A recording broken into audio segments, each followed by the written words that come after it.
കേരളത്തിൽ ഇത്തവണ കാലവർഷം മെയ് 26 സാധ്യതയുണ്ടെന്നാണ് കേന്ദ്ര കാലാവസ്ഥാ വകുപ്പിന്റെ അറിയിപ്പ്. ചൂടിന് ശമനമായി കേരളത്തിൽ മഴക്കാലം എത്തുകയാണ്. സാധാരണയായി ജൂൺ 1 കേരളത്തിൽ കാലവർഷത്തിന് തുടക്കമാവുന്നത്. എന്നാൽ ഇത്തവണ പതിവിന് വിപരീതമായി ഒരാഴ്ച മുൻപ് തന്നെ മൺസൂൺ ആരംഭിക്കും. ആൻഡമാൻ നിക്കോബാർ ദ്വീപുകളിലെ ചില ഭാഗങ്ങളിൽ കാലവർഷം എത്തിക്കഴിഞ്ഞുവെന്നും കാലാവസ്ഥാ കേന്ദ്രം അറിയിച്ചിട്ടുണ്ട്. അതേസമയം നേരത്തെ എത്തുന്നതിനർത്ഥം ശക്തമായ മൺസൂൺ എന്നല്ല എന്ന് കാലാവസ്ഥാ നിരീക്ഷകർ വ്യക്തമാക്കുന്നു.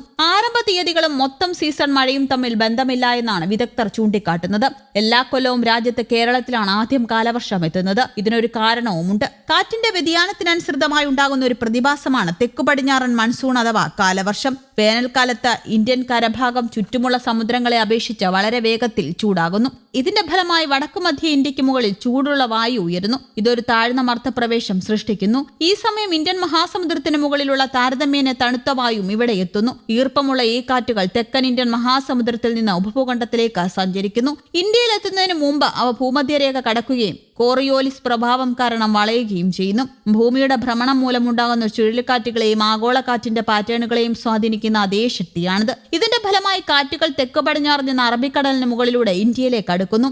ഈ മഴക്കാറ്റുകളുടെ പാതയിൽ നേരിട്ട് നിൽക്കുന്ന ഇന്ത്യൻ വൻകരയിലെ ആദ്യത്തെ പ്രധാന ഭാഗമാണ് കേരളം. കേരളത്തിന്റെ ഭൂമിശാസ്ത്രവും മൺസൂണിനെ ആകർഷിക്കുന്നതുമാണ്. സംസ്ഥാനത്തിന്റെ തീരപ്രദേശത്തിന് സമാന്തരമായി പശ്ചിമഘട്ടം സ്ഥിതി ചെയ്യുന്നു. ഇതൊരു ഭീമൻ മതിൽ പോലെ നിൽക്കുന്ന ഒരു പർവ്വത ശൃംഖലയാണ്. ഈർപ്പം കൂടുതലുള്ള മൺസൂൺ കാറ്റ് ഈ പർവ്വതങ്ങളിൽ തൊട്ടുമ്പോൾ അവ മുകളിലേക്ക് ഉയരാൻ നിർബന്ധിതരാകുന്നു. വായു ഉയരുമ്പോൾ അത് വേഗത്തിൽ തണുക്കുകയും ജലബാഷ്പം മേഘങ്ങളായും മഴയായും കനീഭവിക്കുകയും ചെയ്യുന്നു. ഈ പ്രക്രിയയെ ഓറോഗ്രാഫിക് മഴ എന്ന് വിളിക്കുന്നു. ഇന്ത്യൻ മൺസൂൺ ഉപഭൂഖണ്ഡത്തെ സമീപിച്ച ശേഷം രണ്ട് പ്രധാന ശാഖകളായി പിരിയുന്നു. ഒരു ശാഖ അറബിക്കടലിന് മുകളിലൂടെ നീങ്ങി ആദ്യം കേരളത്തെ സമീപിക്കുകയും പിന്നീട് പടിഞ്ഞാറൻ തീരത്ത് വടക്കോട്ട് കർണാടക, ഗോവ, മഹാരാഷ്ട്ര, ഗുജറാത്ത് എന്നിവിടങ്ങളിലേക്ക് സഞ്ചരിക്കുകയും ചെയ്യുന്നു. രണ്ടാമത്തെ ശാഖ ബംഗാൾ ഉൾക്കടലിലേക്ക് നീങ്ങി വടക്ക് കിഴക്കൻ ഇന്ത്യയിലേക്ക് വളഞ്ഞു കയറി പിന്നീട് ഇൻഡോ ഗംഗാ സമതലങ്ങളിൽ വ്യാപിക്കുന്നു. അതുകൊണ്ടാണ് ഭൂമിശാസ്ത്രപരമായി കേരളത്തിൽ നിന്ന് വളരെ അകലെയാണെങ്കിലും വടക്ക് കിഴക്കൻ മേഖലകളിൽ വളരെ നേരത്തെ തന്നെ മഴ ലഭിക്കുന്നത്. ഈ വർഷം കേരളത്തിൽ മൺസൂൺ നേരത്തെ എത്തുന്നതിനൊപ്പം ജാഗ്രതയും പാലിക്കണമെന്ന് കാലാവസ്ഥാ വകുപ്പ് നിർദ്ദേശിക്കുന്നു.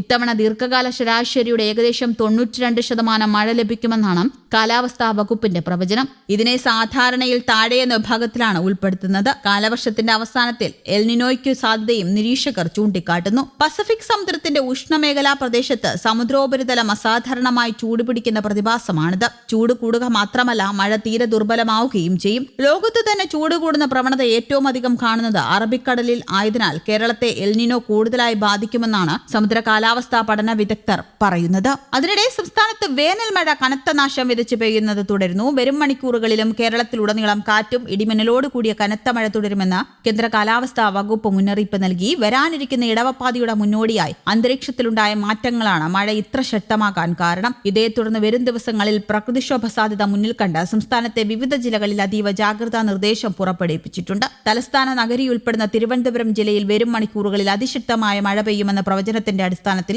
ഓറഞ്ച് അലർട്ട് പ്രഖ്യാപിച്ചിരിക്കുകയാണ്. ജില്ലയുടെ വിവിധ ഭാഗങ്ങളിൽ പ്രത്യേകിച്ച് മലയോര മേഖലകളിൽ ഒറ്റപ്പെട്ട ഇടങ്ങളിൽ ശക്തമായ ഇടിമിന്നലുണ്ടാകും. ഇതിനൊപ്പം മണിക്കൂറിൽ 40 കിലോമീറ്റർ വരെ വേഗതയിൽ വീശിയടിക്കാവുന്ന ശക്തമായ കാറ്റിനും സാധ്യതയുണ്ടെന്ന് കാലാവസ്ഥാ നിരീക്ഷണ കേന്ദ്രം വ്യക്തമാക്കി. 11 ജില്ലകളിലും കനത്ത മഴയ്ക്കുള്ള സാധ്യത മുന്നിൽ കണ്ട് ജാഗ്രതാ നിർദ്ദേശം നൽകിയിട്ടുണ്ട്. കൊല്ലം, പത്തനംതിട്ട, ആലപ്പുഴ, കോട്ടയം, ഇടുക്കി, എറണാകുളം, തൃശൂർ, മലപ്പുറം, കോഴിക്കോട്, കണ്ണൂർ, കാസർഗോഡ് എന്നീ ജില്ലകളിലാണ് നേരിയതോ ഇടത്തരമോ ആയ മഴയ്ക്കും മണിക്കൂറിൽ 40 കിലോമീറ്റർ വേഗതയിലുള്ള കാറ്റിനും സാധ്യത പ്രവചിച്ചിരിക്കുന്നത്. കാസർഗോഡ് മുതൽ തിരുവനന്തപുരം വരെയുള്ള തീരപ്രദേശങ്ങളിലും മലയോരങ്ങളിലും കനത്ത ജാഗ്രത പുലർത്തണമെന്ന് സംസ്ഥാന ദുരന്ത നിവാരണ അതോറിറ്റിയും ആവശ്യപ്പെട്ടിട്ടുണ്ട്. News desk, Kerala Kaumudi.